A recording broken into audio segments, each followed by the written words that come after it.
नमस्कार, आप देख रहे हैं सिटी पोस्ट। मैं हूं अभिषेक मिश्रा। आफत की बरसात ने जीवन यापन मुश्किल कर दिया है और राजधानी पटना के ज़्यादातर इलाके जलमग्न है। सिर्फ यही समस्या नहीं है, लोगों को अपने घरों को छोड़कर जाना पड़ रहा है और लगातार हम ये तस्वीरें, ये खबरें दिखा रहे हैं। सवाल यह नहीं है कि जो बारिश हुई है उससे नुकसान क्या हुआ है या फिर उससे परेशानी कितनी बढ़ी है। सवाल यह है कि स्थिति यही है और अगले 48 घंटे भारी पड़ने वाले हैं। स्थिति यही बनी रहेगी, बारिश होती रहेगी तो कितना भारी पड़ेगा अगला 48 घंटा और कितने बड़े नुकसान की आशंका है। हमारे साथ बातचीत करने के लिए हमारे वरिष्ठ सहयोगी श्रीकांत प्रत्यूष हैं। हम उनसे बातचीत करेंगे क्या स्थिति है और किस तरीके से अगले 48 घंटे भारी पड़ने वाले हैं। देखिए अभिषेक, आपने भी कवर किया है पटना को और मैं भी कवर कर रहा हूँ 30 साल से पटना को।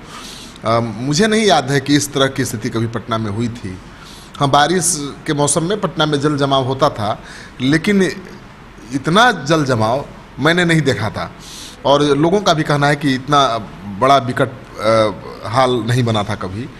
आप देख लीजिए कि जो बाजार समिति है उस इलाके में चले जाइए, मैनुअल हक स्टेडियम के इलाके में चले जाइए, कदम कुआं आप गए थे, वहाँ आपने देखा ही, वहाँ पर इतना पानी है, गर्दन भर पानी है, यानी 5 फीट से छोटा आदमी डूब जाएगा। सभी लोगों के घरों में पानी 4 फीट 5 फीट घुस गया है। वहाँ पर घरों के बाहर जो गाड़ियाँ खड़ी थीं वो डूब चुकी हैं। तो ऐसी परिस्थिति तो मैंने पटना में कभी नहीं देखी थी। लग ही नहीं रहा कि ये पटना है। आप जब बात कर रहे थे तो जिनकी उम्र 70 साल है, 80 साल है, 60 साल है, वो भी आपको बता रहे थे कि ऐसी बारिश मैंने कभी नहीं देखी, इस तरह की स्थिति कभी नहीं देखी। देखिए बिल्कुल, मैं यही जानना चाहता था कि क्या इस तरह की परिस्थिति पहले कभी पटना में हुई थी। मुझे याद नहीं था। और जो बुजुर्ग बता रहे थे कि 74-72 में 75 के आसपास कुछ ऐसा हुआ था, उसके बाद ऐसा नहीं हुआ। तो सवाल ये उठता है कि क्या इतनी बारिश कभी नहीं हुई या फिर जो सिस्टम है पानी निकासी का वो फेल हो गया है, वो चौक्ट कर गया है, क्या कारण है। क्योंकि जवाबदेही तो तय करनी पड़ेगी। लगातार 2 दिन से बारिश हो रही है, ये सच है। बिल्कुल, बारिश रुकती है तो जल निकासी होता है। और हाल के दिनों में आपने देखा होगा कि पटना में जब भी बारिश हुई है जल जमा हुआ है और कुछ घंटे के अंदर पानी निकल गया है।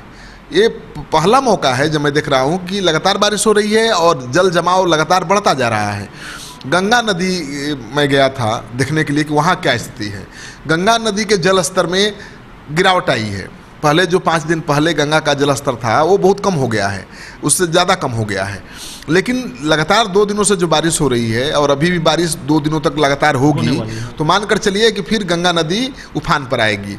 अगर गंगा नदी उफान पर आएगी तो लाखों जिंदगियां खतरे में पड़ जाएंगी। अभी तो बारिश के पानी से पटना पानी पानी है, लेकिन जब गंगा का पानी पटना के अंदर घुसेगा तब क्या होगा। क्योंकि गंगा नदी में आप जानते हैं कि पटना शहर से 4 किलोमीटर दूर गंगा भाग गई थी, लेकिन गंगा एक बार लग रहा है कि फिर पुराने रूट पर वापस आ रही है। ऐसे में गंगा नदी की छाती पर, सीने पर जो बहुमंजिली इमारतें खड़ी हो गई हैं और 1-1 करोड़ 1.5 करोड़ का फ्लैट बिक रहा है, उसमें रहने वाले लोगों की चिंता मुझे हो रही है कि इतने समझदार लोग, इतने पैसे वाले लोग गंगा के सीने पर बने बहुमंजिली इमारत में रहने के लिए तैयार कैसे हुए। क्योंकि नदियों का इतिहास रहा है कि नदियाँ अपने पुराने रूट पर लौटती हैं। आप तमाम कोशिश कर लीजिए उनको रोकने के लिए। आप कोसी को देख ही रहे हैं, कोसी कैसे पुराने रूट पर आ गई। तो गंगा जब पटना से 4 किलोमीटर दूर भागी तो गंगा की ज़मीन पर बहुमंजिली इमारतें खड़ी हो गई। ठीक है, वो गंगा की ज़मीन किसी न किसी किसान की होगी जो गंगा नदी में चली गई थी, लेकिन जैसे ही गंगा पटना से दूर भागी तो बिल्डरों की नज़र गई और उन्होंने वहाँ पर किसानों से एग्रीमेंट करके बहुमंजिली इमारतें खड़ी कर दी। किसानों को क्या मिला पता नहीं, लेकिन बिल्डर मालामाल हो गए। 1 से 1.5 करोड़ रुपये में फ्लैट बेचा। लेकिन मुझे ताजुब होता है कि जो लोग 1.5 करोड़ रुपया देकर, 1 करोड़ रुपया देकर फ्लैट ले रहे हैं गंगा नदी के सीने पर बने अपार्टमेंट्स में रहने के लिए, उनको ये बुद्धि क्यों नहीं आ रही है कि गंगा कभी भी अपने पुराने जगह पर आ सकती है और आएगी तो भारी तबाही मच सकती है। और जो लोग फ्लैट ले चुके हैं उनसे ज़्यादा दोष तो सरकार है। सरकार के जो अधिकारी हैं वो क्या कर रहे थे, कैसे उन्होंने गंगा नदी के सीने पर बहुमंजिली इमारत खड़ा करने की इजाज़त दे दी। आम आदमी भले नहीं जाने, नहीं समझे उसकी गंभीरता, लेकिन सरकार और व्यवस्था भी नहीं समझेगी गंभीरता, तो ये तो बड़ी चिंता की बात है। तो अगले 2 दिनों तक इसी तरह झमाझम बारिश होगी और ये प्रलय वाली बारिश होगी, यानी 2 दिन में तो लग रहा है कि प्रलय मच गया है, और 2 दिन इसी तरह झमाझम बारिश हुई तो मानकर चलिए कि ये कयामत के दिन हो जाएंगे। 2 दिन, अगले 48 घंटे पटना के लिए कयामत के दिन है, और ये बारिश 10 तक कंटिन्यू रहेगी, यानी दशहरा का जो उत्सव है उस पर पानी फिर गया है। एक चीज़ समझना चाहेंगे सर, बरसात जब होती है तो ड्रेनेज सिस्टम वगैरह सब कुछ ध्वस्त हो जाता है, और बारिश में पटना के कई इलाके डूब जाया करते थे। ये पटना की स्थिति है और बिल्कुल आम तस्वीर है।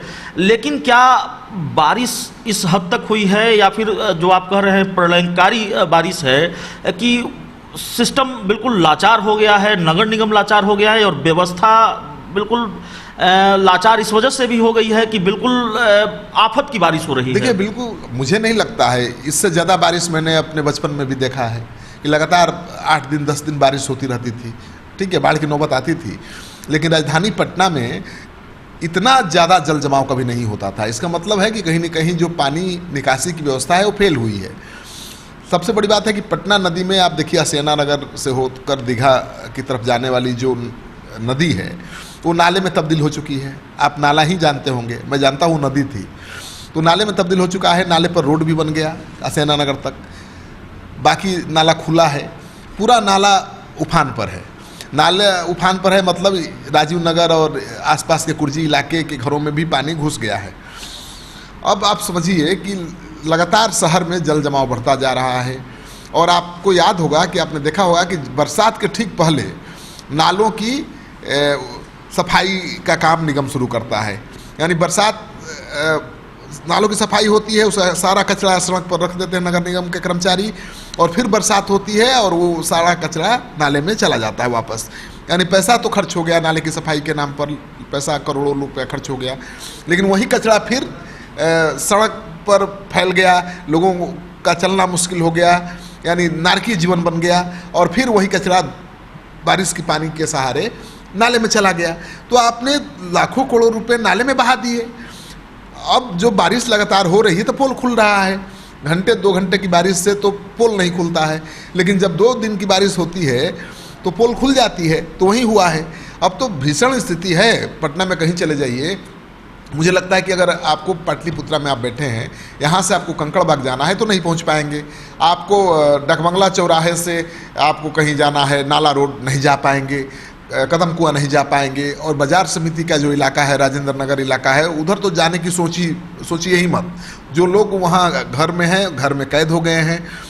जो 1 फ्लोर का मकान जिनका है वो घर छोड़कर भाग गए हैं क्योंकि पानी घुस गया है।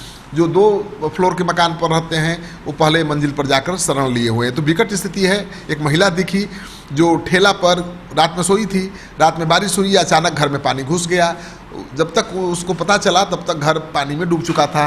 वो किसी तरह से जान बचाकर एक ब्रीफकेस लेकर अपनी बिटिया के साथ ठेला पर बैठकर वो पार हो रही थी। तस्वीर हमने दिखाया था। तो जब ये स्थिति हो जाए तो मुझे लगता है कि सुबह 10 बजे तक हम घूम रहे थे, सुबह 7 बजे से कहीं भी कोई राहत बचाव कार्य दिखा नहीं। दोपहर के बाद थोड़ा प्रशासन एक्टिव हुआ है, जब मुख्यमंत्री नीतीश कुमार ने आपदा प्रबंधन विभाग के साथ बैठक की है और वीडियो कॉन्फ्रेंसिंग की है सारे जिलाधिकारियों के साथ। लेकिन सवाल ये उठता है कि मुख्यमंत्री के पहल करने के पहले सरकारी अधिकारियों की नींद क्यों नहीं खुलती है? सरकारी अधिकारी को पता था कि बारिश होने वाली है, पहले से मौसम विभाग का पूर्वानुमान था, तो फिर क्यों नहीं जरूरी तैयारी की गई? और मुख्य सचिव ने चेतावनी दी है कि अगले 24 घंटे प्रलय के दिन हैं, यानी 24 घंटे प्रलय के घंटे हैं। बारिश और हो सकती है और पानी और बढ़ सकता है, जल जमाव और हो सकता है। तो उन्होंने अलर्ट जारी किया है कि आपको अलर्ट रहना पड़ेगा। नागरिकों से भी कहा है कि आप भाई अलर्ट रहिए, पानी कभी भी बढ़ सकती है, स्थिति और खराब हो सकती है। पूरे बिहार में ये स्थिति है अभी। एक आखिरी सवाल है सर आपसे। आप सुबह से मतलब तकरीबन 8 बजे से अभी थोड़ी देर पहले आप लौटे हैं और कई इलाकों का, ज़्यादातर इलाकों का आपने जायज़ा लिया है, वहाँ से तस्वीरें भी हमने देखी है, आपकी रिपोर्टिंग भी हमारे दर्शकों ने देखी है। चूँकि आपने इन चीज़ों को करीब से देखा है, आज जो प्रलयंकारी तस्वीर आ रही है सब जगह से, क्या सलाह देना चाहेंगे लोगों को? और अगले 48 घंटे जिस तरीके से खबर है कि भारी पड़ने वाले हैं, लोगों को दफ्तर जाना होता है, जरूरी काम होते हैं, तो और जिस तरीके से स्थिति है, क्या सलाह देना चाहेंगे? देखिए, कहीं जाना आना तो मुश्किल है। मुझे लगता है कि लोगों को मैं यही सलाह देना चाहूँगा कि अगर बहुत ज़रूरी नहीं हो तो घर से नहीं निकलें, और पैनिक क्रिएट करने की ज़रूरत नहीं है, क्योंकि गंगा नदी का मैं दौरा करके आया हूँ। गंगा नदी का जलस्तर अभी नीचे है, यानी 4-5 दिन पहले जितना जलस्तर था उससे कम है, तो बहुत चिंता की ज़रूरत नहीं है। लेकिन 2 दिन अगर लगातार इसी तरह झमाझम बारिश हो गई तो शायद चिंता बढ़ जाएगी। तो लोगों के हाथ में तो कुछ है नहीं, लोग केवल अलर्ट रह सकते हैं और खाने पीने की जो सामग्री है उसकी व्यवस्था कर लेना चाहिए उनको, क्योंकि 2 दिनों तक तो झमाझम बारिश की भविष्यवाणी है। ये बारिश 10 दिनों तक कंटिन्यू करेगा, ऐसा संभावना है। तो इस संभावना को देखते हुए मुझे लगता है कि लोगों को अपने घरों में खाने पीने की चीज़ों की व्यवस्था कर लेनी चाहिए, और बहुत ज़रूरी नहीं हो तो सड़क पर नहीं निकलना चाहिए, क्योंकि सड़क तो नदी बन गई है, एक जगह से कहीं भी कोई हादसा हो बहुत सकता है। मुश्किल तो है ही। देखिए, सरकारी अस्पतालों में पूरा पानी घुस गया है, लोग मछलियाँ पकड़ रहे हैं, डॉक्टर छोड़कर भाग रहे हैं, मरीज भाग रहे हैं। एनएमसीएच के सारे मरीजों को पीएमसीएच में शिफ्ट कर दिया गया है। जिस पीएमसीएच में पहले से ही मारामारी रहती है उसमें एनएमसीएच के मरीज भी चले गए, क्या इलाज होगा? और मुझे लगता है कि जो राहत बचाव कार्य चलाना चाहिए, शायद जानबूझकर सरकार ने शुरू पटना में नहीं किया। पटना में भी आप एनडीआरएफ, एसडीआरएफ की का जो होता है बोट, वो आप लगा सकते थे उन इलाकों में जहां इतना पानी है, लेकिन नहीं लगाया गया कि इससे खराब मैसेज जाएगा। ये तस्वीर पूरे देश दुनिया में जाएगी तो कहा जाएगा देखिए पटना शहर में नाव चल रही है। तो उस वजह से मुझे लगता है कि सरकार ने वो काम नहीं किया, लेकिन वो कर देती सरकार तो शायद बहुत राहत मिलती, क्योंकि लोगों की फजीहत मैंने देखा है अपनी आंखों से। बहुत भयानक स्थिति थी अभिषेक, और आपने भी देखा है। आप बताइए कि क्या आपने देखा? आप तो सड़क पर रहने वाले लोगों से भी मिले, कदम कुआं भी गए, क्या स्थिति है? हमने देखा, ये मैं कदम कुआं गया था। कदम कुआं का ठाकुरबाड़ी रोड है, और बिल्कुल कोई बातचीत करने के लिए इसलिए तैयार नहीं था कि गाड़ी जबरन आ रही थी। हमारे सहयोगी मनीष हमारे साथ थे, और बिल्कुल कई जगह पर गाड़ी ठेल कर ले जाया जाना पड़ा। और हमने भी लोगों से बातचीत की, और उन्होंने कहा कि मैंने ऐसी बारिश, ऐसा जल जमाव, ऐसी स्थिति कभी नहीं देखी, और जहां पर नहीं होना चाहिए। चूँकि डाकबंगला चौराहे की तस्वीर आपने सुबह भी दिखाई थी, मौर्या होटल के पास जो बहुत वीआईपी इलाका है, बहुत वीआईपी होटल है, वहाँ पर झील बना हुआ है। गांधी मैदान बिल्कुल तालाब में तब्दील है। एसके पुरी में आप नहीं चल सकते। एसके पुरी में नहीं चल सकते। और एक चीज़ और मैं बताना चाहूँगा कि एसके पुरी इलाके की बात की, एसके पुरी इलाके में कुछ मीडिया हाउसेस के दफ्तर हैं।